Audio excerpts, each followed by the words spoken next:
Buenas tardes. Reciban un cordial saludo y un abrazo fraterno. Yo soy Olga del Carmen Estepa Rincón, psicoterapeuta, y voy a compartir con ustedes algunos aspectos que considero relevantes en torno al tema de proyecto de vida a partir de mi experiencia. Inicio este hermoso encuentro de fortalecimiento de la vida comunitaria dando gracias a Dios por nuestra vida, por este hermoso paisaje que hoy nos acompaña, por todas las personas que nos aman y que también amamos, dando gracias a Dios por el compartir, por poder servir, por poder recibir tanto amor de todos esos que nos estiman, que nos valoran. Pero también damos gracias a Dios por esas personas que son indiferentes a nosotros, que quizá no nos miran con muy buenos ojos, que tal vez generan algunas expresiones de rechazo o de no aceptación. Damos gracias también a Dios por ellas. ¿Por qué?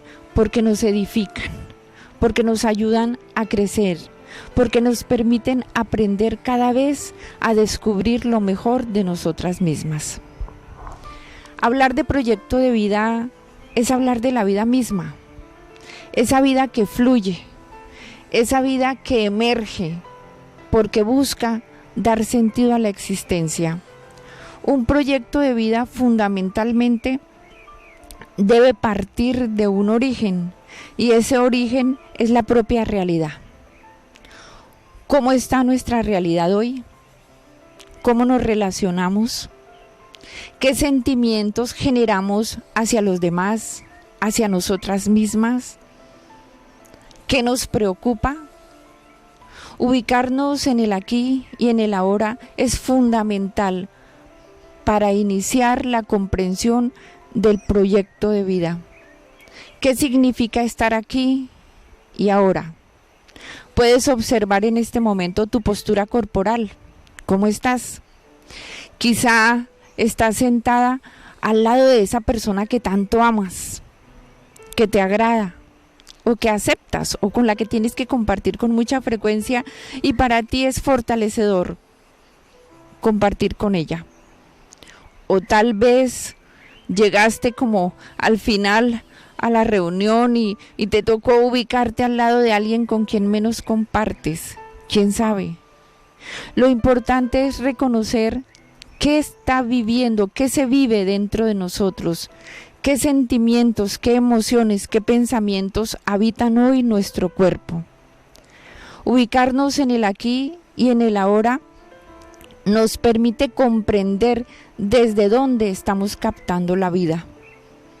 Los seres humanos podemos captar nuestra vida desde el pasado, y todo lo vivimos haciendo referencia a lo que nos ha sucedido, a nuestra historia personal, a tantas circunstancias, quizá positivas, quizá negativas, que nos han marcado. Cuando el pasado está muy presente, no nos permite reconocer las vivencias que emergen en nuestro ser interior. Cuando el pasado está latente, nos puede llenar de emociones y sentimientos que nos aíslan, que nos distancian de las personas que nos rodean. No es lo mismo estar aquí y captar desde mi pensamiento, desde mis emociones, desde mis sentimientos, desde mi cuerpo, a estar aquí de cuerpo presente, pero tener mi mente en lo que me acaba de ocurrir, quizá un impasse, o en las cosas que tengo que hacer, y viene en mí la desesperación por esas cosas que me apremian, que están aún sin terminar, y entonces estoy aquí, pero no estoy. Formo parte, pero no pertenezco. Ubicarme en el aquí y en el ahora me permite tomar conciencia de algo fundamental en el proyecto de vida, y es de la vida eterna. A veces nosotros pensamos que vivir el reino de Dios o hablar de la vida eterna es esperar a que suceda un cambio, a que nos transformemos. Tal vez esa vida eterna que emerge después de que nos hayamos muerto, o cuando dejemos de ser pecadores, o quizá cuando nos hayamos arrepentido. No. La vida eterna que emerge en un proyecto de vida es la vida del hoy, del aquí, del ahora. Es una vida sin tiempo, es la vida que fluye desde el ser profundo, es decir, desde la capacidad que tengo de reconocer el bien y la bondad habitando en mí. Hablar de la vida eterna es comprender que soy una persona amada, que estoy llamada a amarme a mí misma y desde ese amor tengo la capacidad de amar a los demás. Pero cuando yo postergo esa capacidad de amar, cuando yo postergo esa capacidad de sentirme amada por los otros, no puedo vivir el ahora, no puedo vivir el aquí, no puedo decir que estoy construyendo o que formo parte del reino de Dios o que tengo acceso a eso tan hermoso que es la palabra de Dios, que es palabra de vida eterna. Me alejo, ¿por qué? Porque quizá el prejuicio, el resentimiento, el rencor, el miedo me están habitando y no me permiten dar sentido a mi existencia.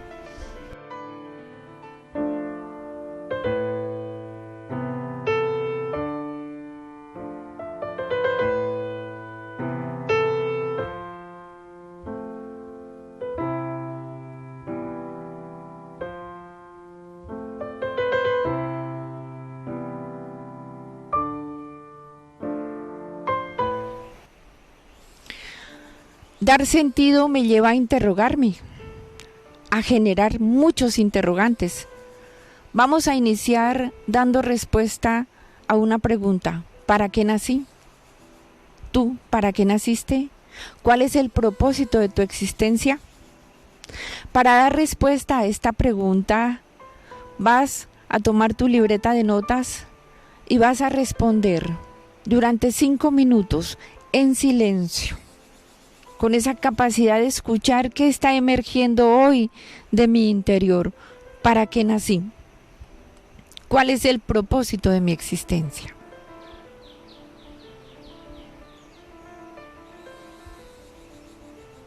Quizá fueron muchas las respuestas que pudimos compartir. Nací para servir, nací para ser hija de Dios, nací para cumplir la voluntad de Dios, nací para amar, nací para ser amada. O sea, son muchas las respuestas. Lo importante es que tomemos conciencia de evitar juzgar cada una de nuestras respuestas. Cada vez que yo emito un juicio de valor, califico o descalifico. Y al calificar o descalificar, no permito la existencia de esa persona que está a mi lado. Compartir respuestas implica acoger las comprensiones del otro, acoger su forma de pensar y de sentir, acoger sus ocurrencias, su creatividad. Esa acogida es el mayor acto de amor que yo puedo vivir respecto a los demás. Los seres humanos no tenemos instinto, afirma Alejandro García Durán. Los seres humanos tenemos entendimiento.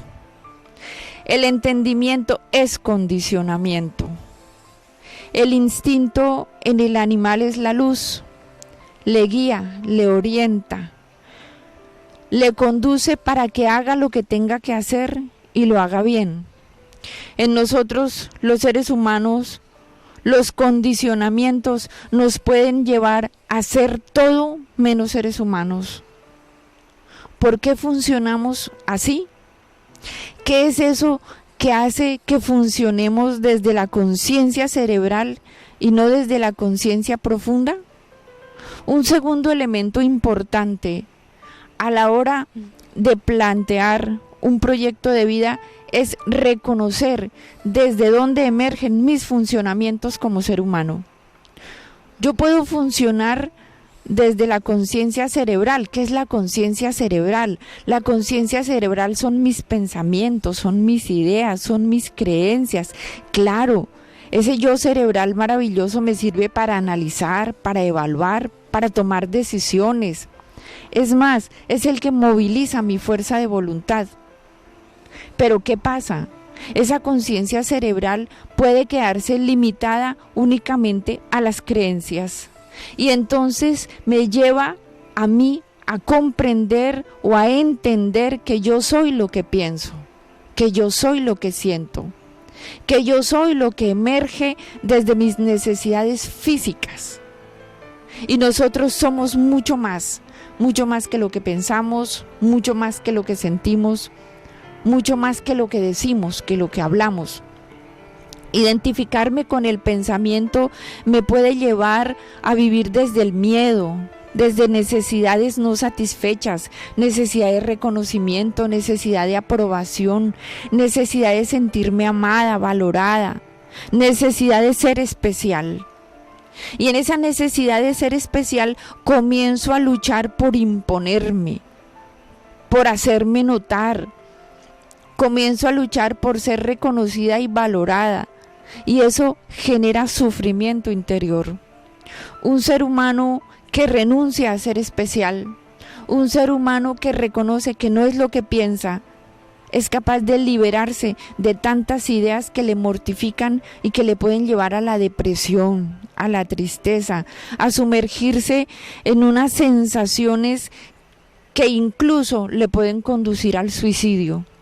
Un ser humano que es capaz de reconocer que sus emociones y sus sentimientos pueden estar contaminadas por toda esa realidad de dolor y sufrimiento que quizá ha captado desde que estaba en el vientre, es un ser humano que se libera y que puede generar un proyecto de vida diferente al de querer compensar, al de querer reparar, al de querer restituir o rehacer eso que siente que no funciona bien en él. Desde la conciencia cerebral, lo único que surge casi siempre es la culpa y la vergüenza. Claro, ser consciente desde mi pensamiento, desde mi capacidad de intuir, desde el cerebro, de captar esa realidad que está ahí, me lleva a darme cuenta. Y yo sé lo que hago. Y la gente siempre dice, es que yo sé lo que hago, es que yo entiendo lo que hago. Pero ¿de qué me sirve saber si sigo haciendo lo mismo? ¿Para qué me sirve conocer tanto de mí? A veces tenemos una recopilación histórica de tantas cosas que hemos vivido. ¿Y para qué me sirve saber más? Si todo apunta a la pena, al dolor, a la vergüenza, al sufrimiento y a la tristeza, por eso que permití, por eso que me hicieron, por esas decisiones que quizás tomé y que fueron las más inadecuadas. Entonces, funcionar desde el pensamiento nos aleja del eje central desde el cual puede emerger un proyecto de vida que nos lleve a armonizarnos, a vivir a la luz de esos sentimientos y emociones que nos han llevado a conjugar nuestra misión y nuestra vocación en torno a dar vida, a ser vida de Dios para los otros y para nosotros mismos. Cuando funcionamos de manera distinta, a partir de la conciencia profunda, nos sostenemos y nos edificamos a partir de la comprensión de que en cada situación, en cada vivencia, en cada experiencia que hemos tenido, ha estado ahí la presencia de Dios sosteniéndonos. Y a partir de esa comprensión surgen aprendizajes. Y esos aprendizajes transforman mi vida y me convierten en una persona responsable. La diferencia entre la conciencia cerebral y la conciencia profunda es que mientras la conciencia cerebral quiere satisfacer mi ego y quiere llenarme de reconocimientos externos, la conciencia profunda me llena de responsabilidad, de amor hacia mí misma y hacia los demás. Y entonces de mi conciencia profunda surge la capacidad de servicio. Solo desde la conciencia profunda soy capaz de poner la otra mejilla. Solo desde la conciencia profunda soy capaz de amar a mi enemigo y entonces no hay ningún obstáculo que me impida reconocer para qué nací y cuál es el propósito de mi existencia.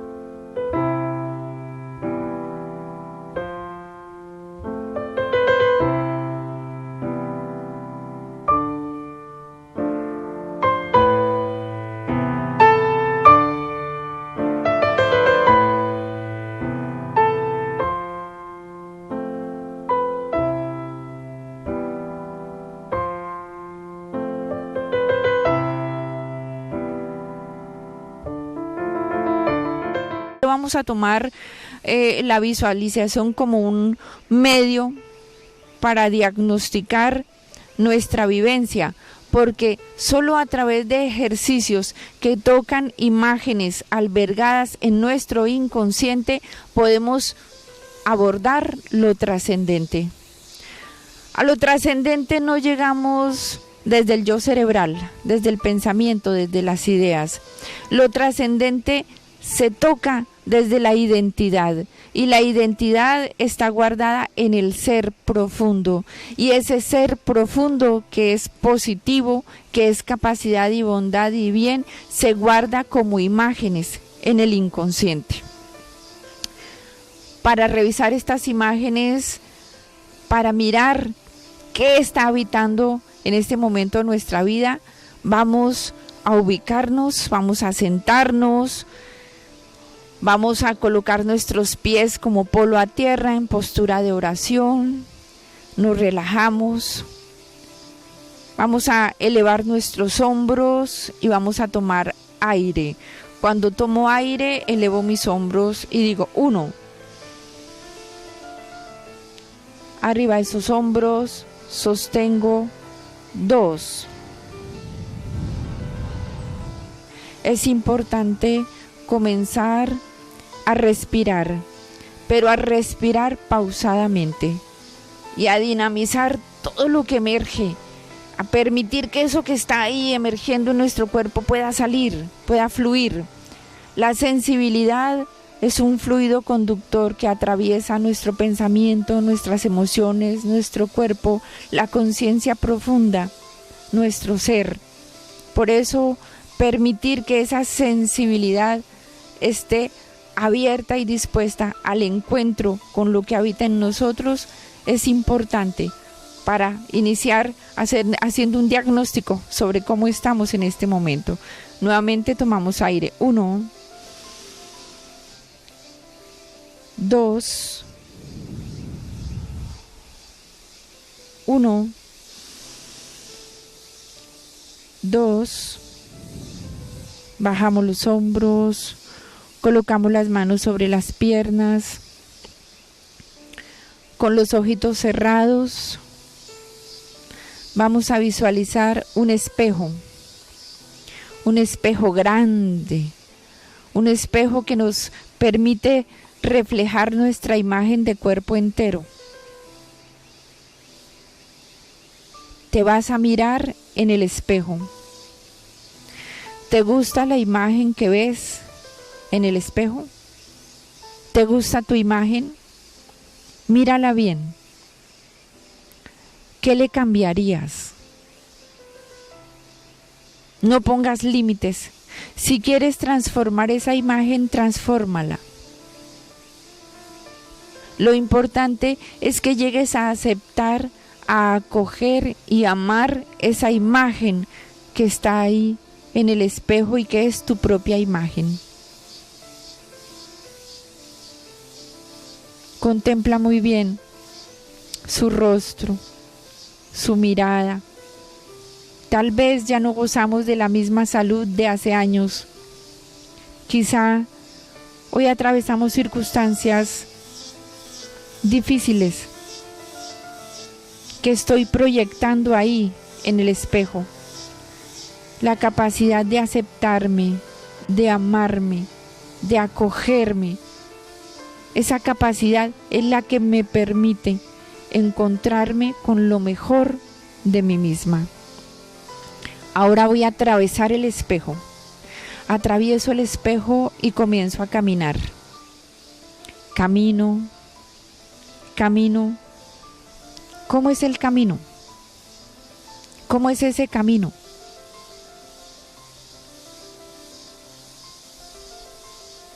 De piedra. Estoy caminando en el aire, en el vacío, en la oscuridad. ¿Cómo es ese camino? ¿Es un camino natural? ¿Es un camino artificial? ¿Es asfalto? ¿Cómo es? Observa ese camino y sigue caminando. Si el camino te conduce hacia abajo, cambia el curso del camino. Cámbialo. Gira Comienza a caminar hacia el frente y hacia arriba y sigue avanzando. En el camino ves un charco. ¿Qué tan grande es ese charco? ¿No hay charcos?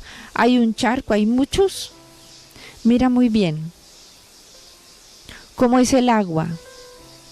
¿Está sucia? ¿Está limpia? Tienes que pasar al otro lado. ¿Qué vas a hacer? Quizá rodees ese charquito, quizá coloques un puente, tal vez introduzcas tus pies y pasas para pasar al otro lado. Lo importante es que avances. Y seguimos caminando, sigue caminando. Ahí, al lado del camino, hay una roca, búscala. Es una roca inmensa. O tal vez no, es tu roca, búscala. Visualiza esa roca hermosa que está ahí, que forma parte de ti. En esa roca hay un vaso. Búscalo.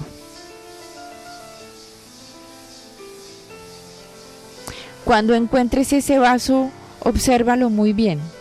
Es un vaso de cristal, tal vez de plástico, de madera, de aluminio. ¿Cómo es ese vaso? ¿Tiene agua? ¿El agua que tiene el vaso está limpia? ¿Hay bichitos, hay animalitos dentro de esa agua? ¿O es un agua cristalina? Toma el vaso en tus manos y sigue caminando. Sigue caminando y ahora vas a buscar un manantial. Busca el manantial. Es un manantial hermoso, precioso. Busca tu manantial. Y cuando llegues ahí, haz lo que tú desees. Sumérgete. Si no quieres sumergirte totalmente y solo quieres introducir tus pies, hazlo. Disfruta de ese manantial. Toma ese vaso, lávalo con el agua del manantial, que quede hermoso ese vaso. Y si quieres beber agüita, toma el agua suficiente hasta que te sientas satisfecha. Tal vez al lado de ese manantial hay una cascada, mírala. ¿Quieres disfrutar de esa cascada? Anda, no hay nada que te lo impida. Permite que el agua de esa cascada te limpie. Permite que disfruta esa agua tan maravillosa.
Ya hemos disfrutado de esa hermosa cascada, de ese manantial. Tomamos nuestro vaso en las manos y nos despedimos. Nos despedimos del manantial, nos despedimos de la cascada. Les damos gracias por haber compartido con nosotros y continuamos nuestro camino. Ahora vamos a buscar una casa. Visualiza una casita a lo lejos. Busca esa casa. ¿Te gusta esa casa? ¿Cómo es esa casa? ¿Es una casa vieja? ¿Nueva? ¿Es fría? ¿Es cálida? ¿Tiene las puertas abiertas? ¿Tiene las puertas cerradas? Ánimo, entra a esa casa. Contempla lo que hay en su interior. ¿Te gusta lo que ves? Si no te gusta, transfórmalo. Ponle luz, dale aire, adórnala. Si necesitas flores, haz todo lo que tengas que hacer para sentir que esa casa es hermosa.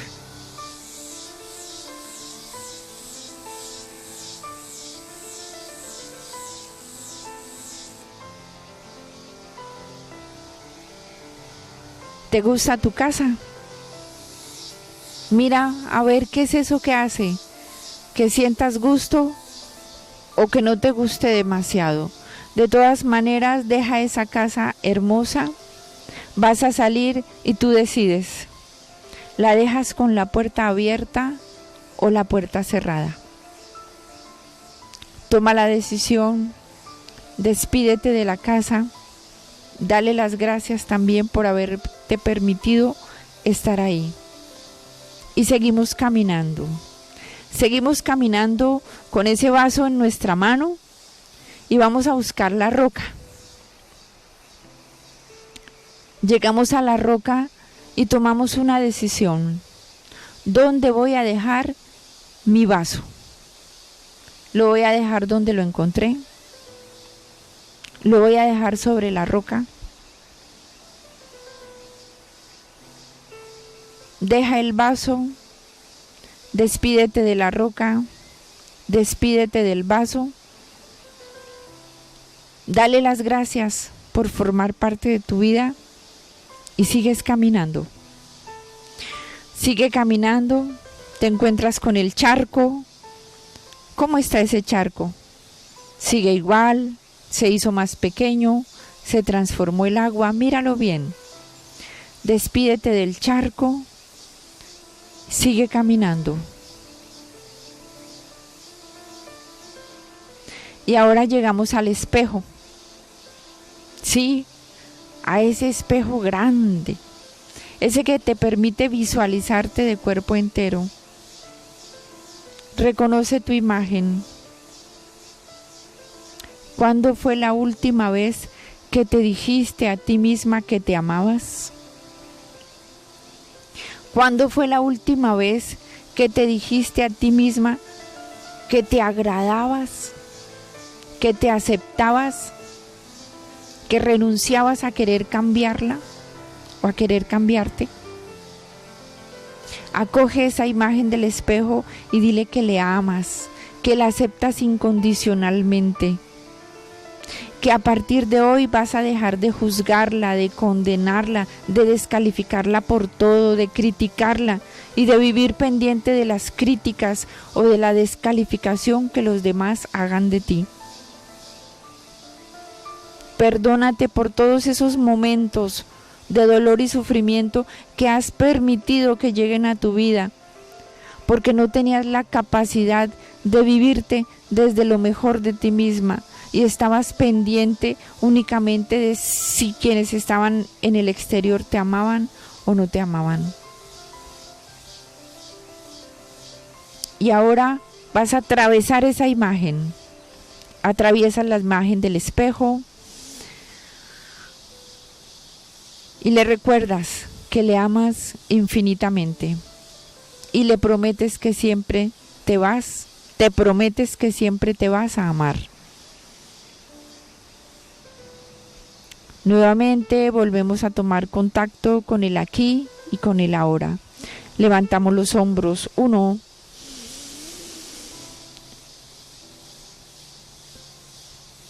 2, nuevamente inhalamos. 1, exhalamos. 2,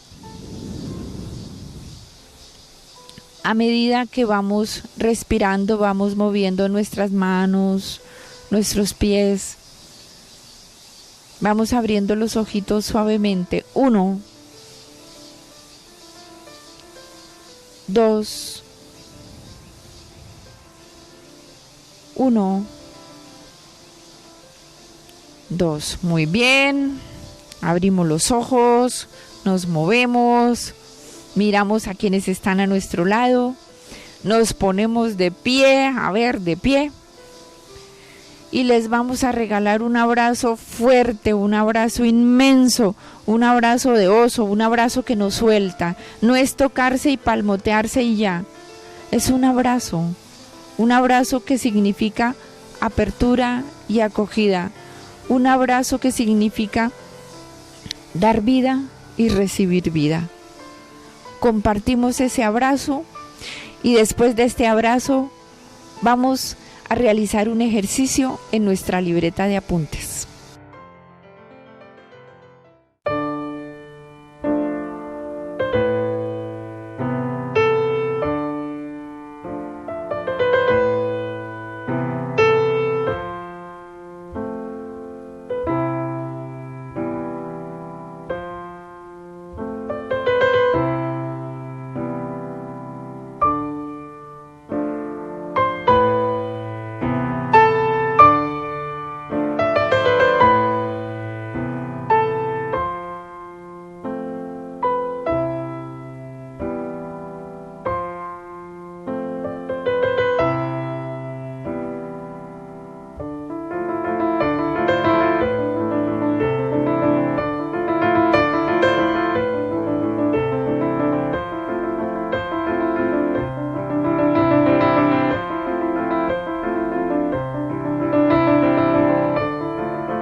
Iniciamos ahora ese proceso de descubrimiento de qué habita en nosotros.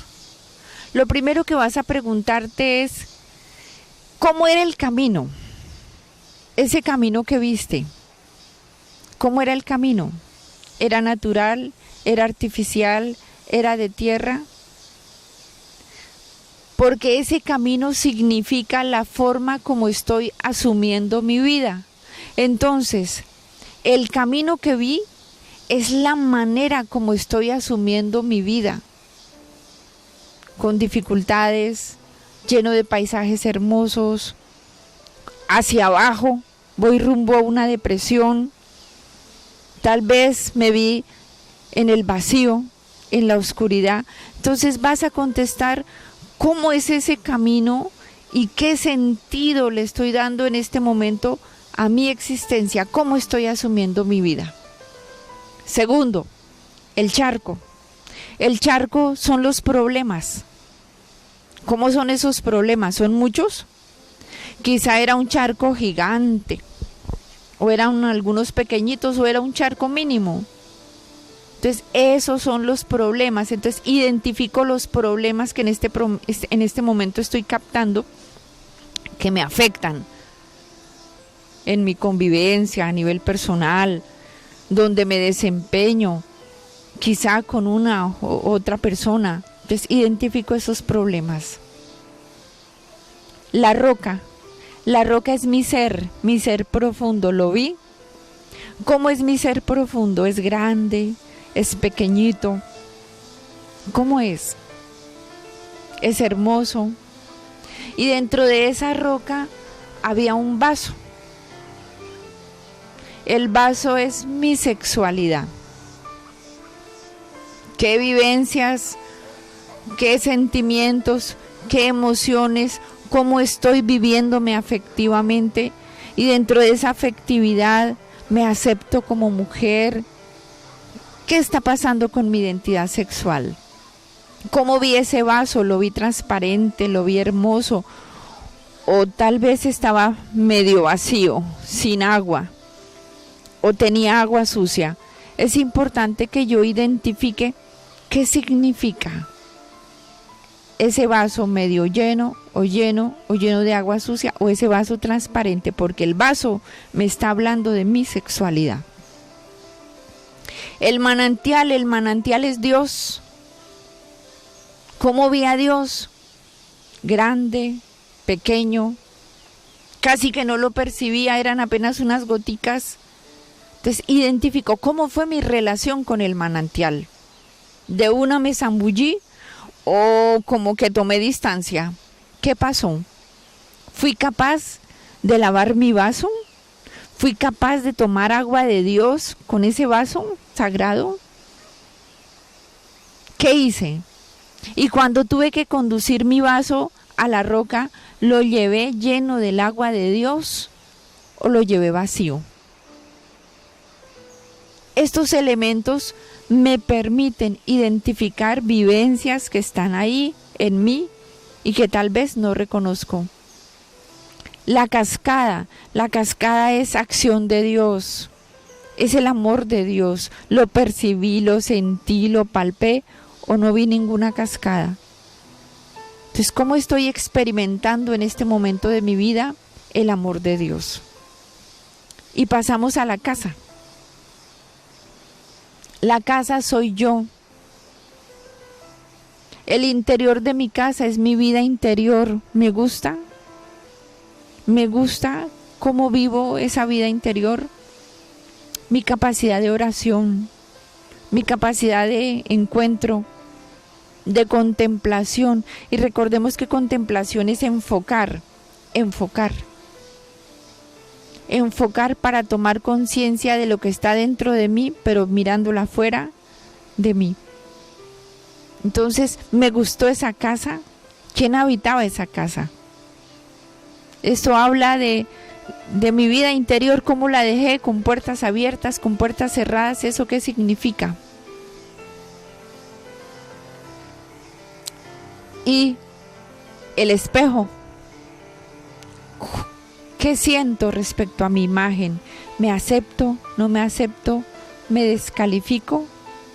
Entonces es importante que revise cada uno de esos aspectos y describa qué sucedió, cómo era, o sea, qué capté y qué significados o qué comprensiones llegan a partir de eso que visualicé.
Otro aspecto importante cuando abordamos el tema de proyecto de vida es la capacidad de captar cómo es mi relación con los demás.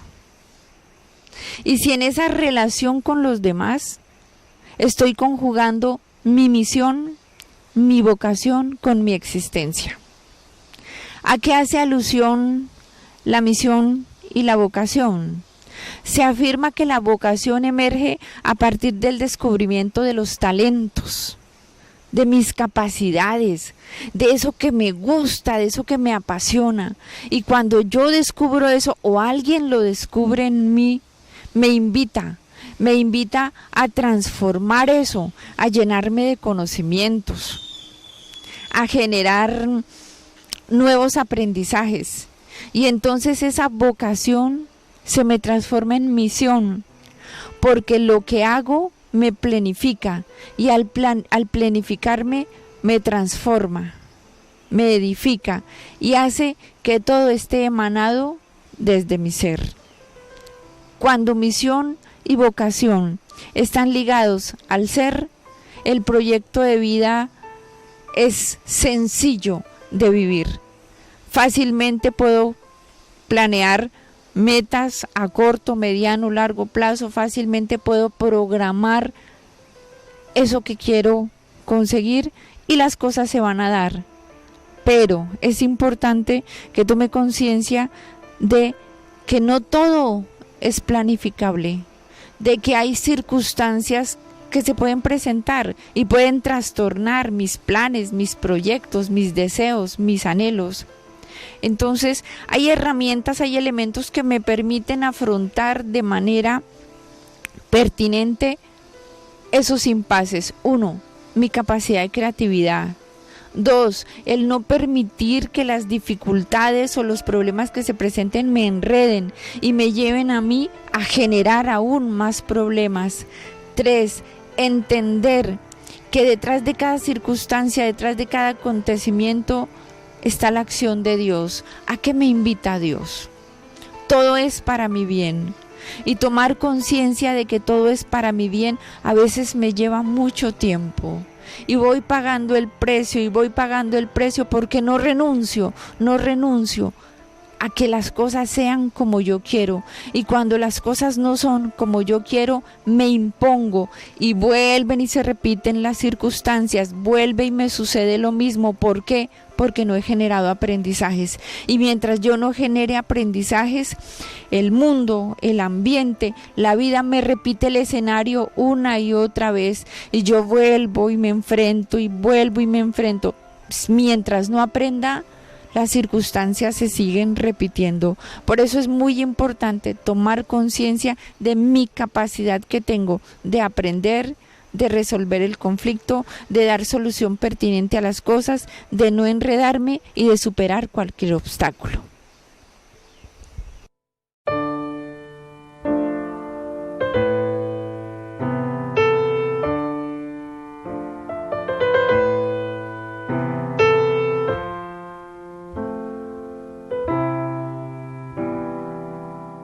Los seres humanos tenemos necesidades fundamentales. Cuando esas necesidades fundamentales no son satisfechas, se transforman en heridas. Una herida es un comportamiento repetitivo, externo, que se graba en nuestro sistema nervioso y que queda en el inconsciente. Una palabra, un ademán, un gesto, una descalificación no generan una herida, pueden causar un dolor, pero no se transforman en sufrimiento. Pero cuando la palabra que me descalifica, cuando el golpe que recibo, cuando el maltrato es constante, a eso es a lo que llamamos heridas. ¿Por qué? Porque el hecho de que sea repetitivo es el que lleva a que quede grabado y además a que quede reprimido. Los seres humanos generalmente decimos que estamos bien, que todo en nosotros marcha muy bien. Es más, las personas llegan a decir, pues yo soy así y de malas. Y si no le gusta, mire a ver qué va a hacer, porque es que a mí me hicieron así. No, a nadie hicieron así. ¿Qué experiencias quedaron grabadas allá que no me permiten vivir, captar, experimentar de otra manera? Entonces, la necesidad fundamental de ser amado, cuando no se vive, me puede llevar a la necesidad de sentirme amada. Y como no me siento amada, puedo comprar el afecto, puedo mendigar el afecto, puedo chantajear afectivamente, me impongo para que me amen. Y al final termino con ese sentimiento de vacío interior. No me siento amada. ¿Por qué? Porque la necesidad se transformó en herida y la herida se transformó en miedo. Si yo no fui amada y quedó una herida porque tengo dolor por no haber sido amada, esa herida se transforma en miedo. Miedo a que no me amen, miedo a que no me quieran, miedo a que me abandonen, a que me excluyan, a que me rechacen. Y ese miedo me lleva a tener comportamientos repetitivos. Esos comportamientos que generan dolor, angustia, sensación de minusvalía. Entre mayor es mi comportamiento desproporcionado, mayor es la sensación de minusvalía, la descalificación de uno mismo. Y eso hace que la necesidad aumente. Entonces vivimos un ciclo repetitivo donde mis necesidades no se satisfacen adecuadamente, y al no ser satisfechas adecuadamente, pues generan o aumentan ese vacío. Quizá tú eres el amor de esas personas, o que esas personas que están a tu lado jamás recibieron. Tal vez tú eres la palabra, la cercanía, la presencia, la caricia que nunca llegó a la vida de esa persona que no te entiende, que no te comprende, que te rechaza. Cuando nos descalificamos, cuando nos subvaloramos, cuando no nos aceptamos, no nos reconocemos, es porque habita dolor dentro de nosotros. Por eso es muy importante identificar cuáles son esas necesidades fundamentales no satisfechas para que queden bien planteadas en el proyecto de vida y nos lleven a tomar conciencia de la necesidad de sanar heridas para desbloquear nuestra sensibilidad y permitir que nos podamos vivir desde lo mejor de nosotras mismas.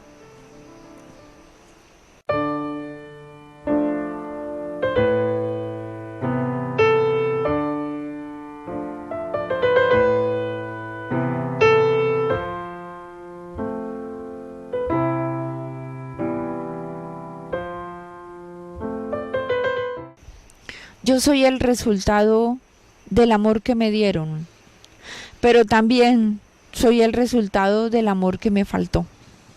Esos dos elementos se conjugan en mi existencia y me llevan a tener claridad en mis propósitos o a no tener propósitos. Un ser humano cuando siente ganas de morirse, un ser humano cuando piensa constantemente en el suicidio, no está ligado al amor hacia sí mismo. Simplemente todo para él es un caos. Todo para esa persona es un problema. No entiende y piensa y no comprende. Y ese no comprender y pensar le lleva a no reconocer para qué nació. Nos preguntamos, ¿y yo para qué nací? Pues yo nací para amar. Pero mientras que no descubra que yo nací para amar, quizá estoy convencida de que nací para muchas cosas. El día que yo descubro que yo nací para amar, puedo desempeñar cualquier oficio. El problema no es el rol que yo desempeñe, es que cuando yo descubro que yo nací para amar, siento que soy capaz de hacer felices a quienes están a mi lado. Una persona que ama es una persona que reconoce las cualidades y los talentos de quien le rodean.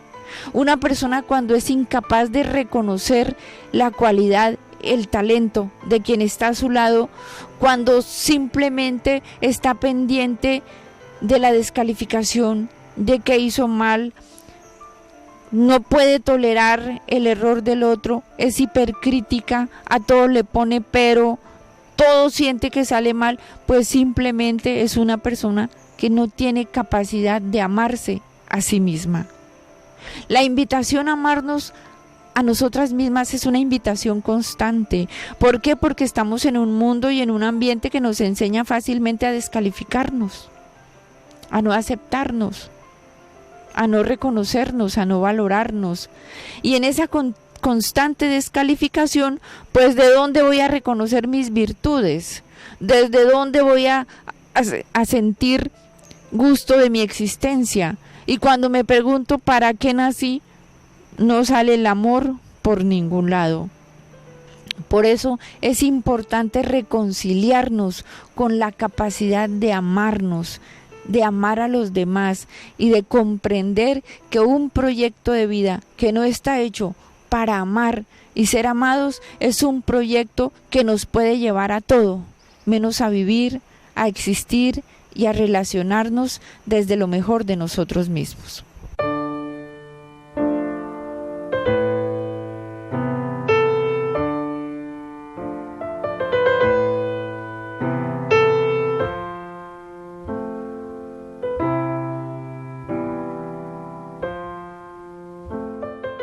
Entender cómo funciona nuestra existencia, cómo es que damos sentido, nos exige comprender, mirar con amor la realidad de esas personas que quizá están a nuestro lado, pero están sumergidas en realidades de dolor y sufrimiento que no les permiten comprender, entender y aprender para qué nacieron. Quizá una historia de vida nos pueda iluminar en torno a cómo podemos plantear proyectos de vida, y existen tantos proyectos de vida. Es más, a nivel teórico hay enfoques, hay diversos planteamientos. Se habla de partir del autoconocimiento, de hacer una matriz DOFA, de mirar esas deficiencias y esas capacidades en todas las dimensiones, humana, espiritual. Hablamos de generar metas, logros, objetivos a corto, mediano, largo plazo. O sea, es tanto lo que hablamos de proyecto de vida que a veces a uno se le olvida mirar cómo está viviendo la vida esa persona que está a nuestro lado. Cuando Juanita estaba en el vientre de mamá, lo único que quería era ser aceptada, ser amada. Sin embargo, su mamita en ese momento estaba sintiéndose maltratada, descalificada. ¿Por qué? Porque su pareja le había dicho: si es niño, hago vida con usted, pero si es niña, se olvida de que yo existo. Y claro, la mamá de Juanita vivía en un sufrimiento constante y solo deseaba que naciera un niño. Se llegó el momento del parto y nace Juanita, una hermosa niña que lo único que necesitaba era ser aceptada, ser acogida, una niña inocente que no tenía la culpa de ser mujer. Nace la niña y el médico le informa a la mamá, le dice: señora, es usted madre, acaba de ser madre de una hermosa niña. ¿Y qué responde la señora? ¿Qué niña? Es un engendro del demonio, quítemela. Esa no es mi hija, tráigame a mi hijo, yo necesito a mi hijo. Y la señora no aceptaba de ninguna manera que la niña fuera su hija. Entonces nace Juanita y ya no es reconocida, ya no es valorada, ya no es amada. No ha hecho absolutamente nada para merecer esto. Y ese médico y las enfermeras, angustiados al ver a una hermosa niña que no era amamantada, que no era acogida, que no era protegida, pues la abrigan, le dan teterito, le dan cariño, hablan con la señora, la convencen de que acepte la niña, de que la niña es un angelito, que lo único que necesita es ser amada, que quizá esa niña es la que le va a sostener durante toda la vida, y una cantidad de cosas que le dicen a la señora. Total, la señora termina aceptando a su niña y salen del hospital. Pero a los 9 días encuentran a esta hermosa niña amarrada en una carrilera del tren, toda ampolladita. Unos campesinos que pasaban por ahí recogen a la bebé, la desatan, la llevan donde la mamá y le dicen: oiga, Juana, ¿qué le pasa? Mire, encontramos a su niña ya botada en la carrilera. Y ella dice: qué raro, no sé, me robaron a mi niña. Y comenzó a llorar y a gritar. Pero cuando esta hermosa mujer me comentaba su historia de vida, me decía: doctora, ¿y por qué no me morí en ese momento? ¿Por qué no pasó el tren en ese momento? Con eso yo me habría evitado tantos sufrimientos. Y yo le decía: porque tu vida es un regalo de Dios, porque las cosas no son como tú quieres que sean, porque tu vida tiene un propósito y debes encontrar el sentido a tu existencia.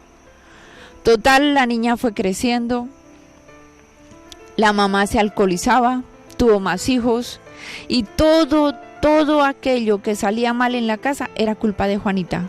Si sus hermanitos menores se caían, no hacían las tareas, les iba mal en el colegio, la niña siempre recibía golpes.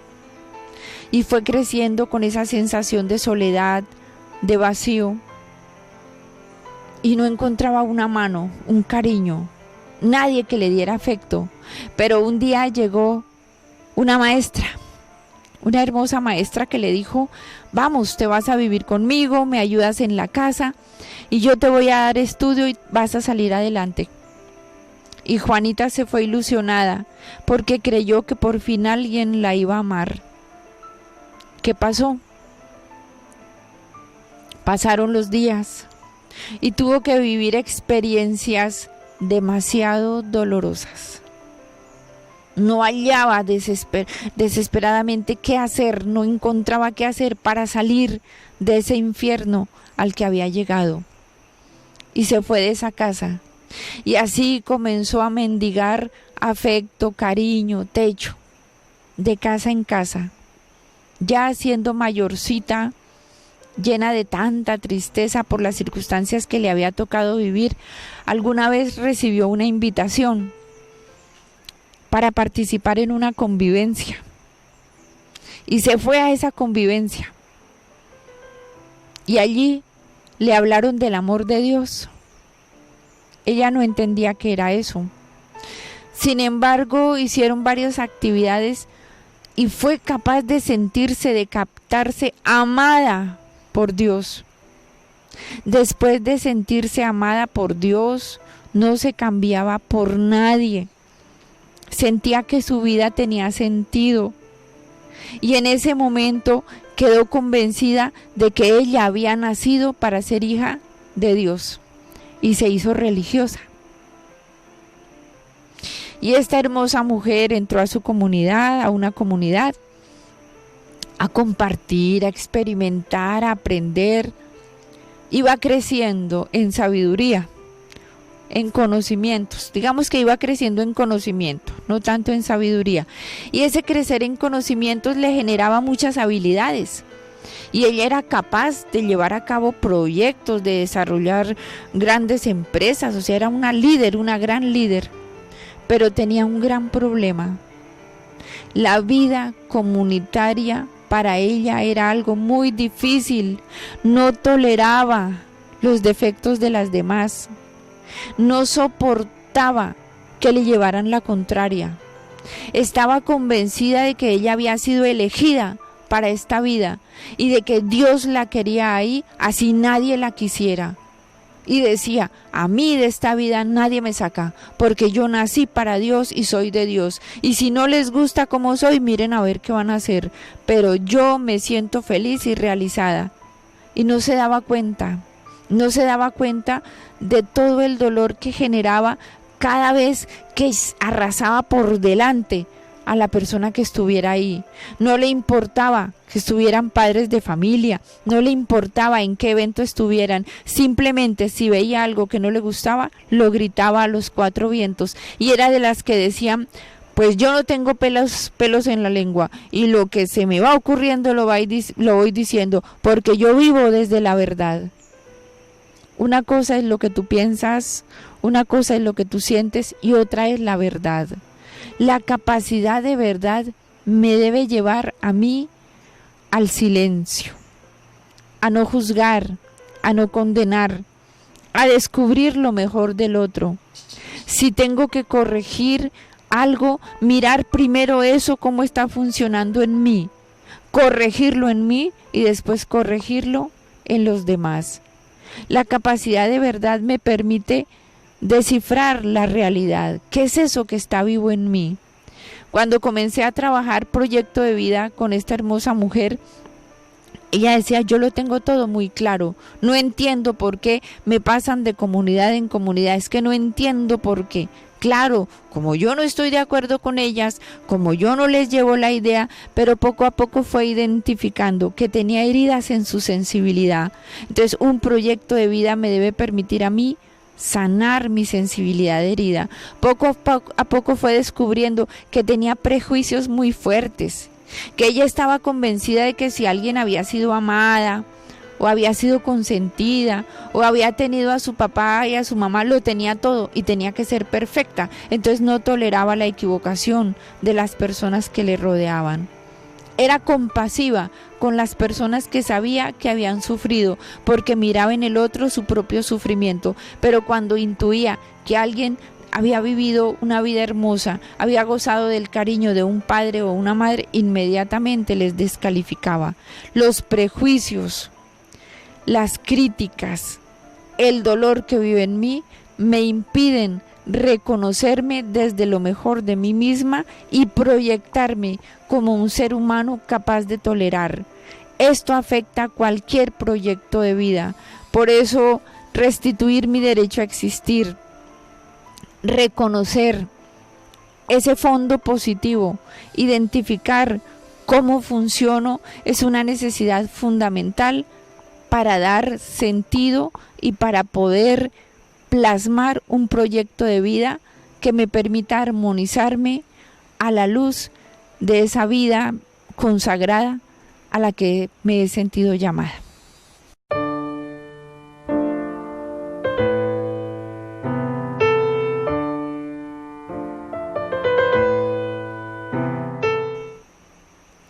Agradezco a Dios el haberme permitido compartir con ustedes este espacio. Quedo atenta a cualquier interrogante, a cualquier solicitud para profundizar algún aspecto de los temas que han sido tratados. Espero que nos volvamos a ver pronto y seguimos en contacto. Dios las bendiga.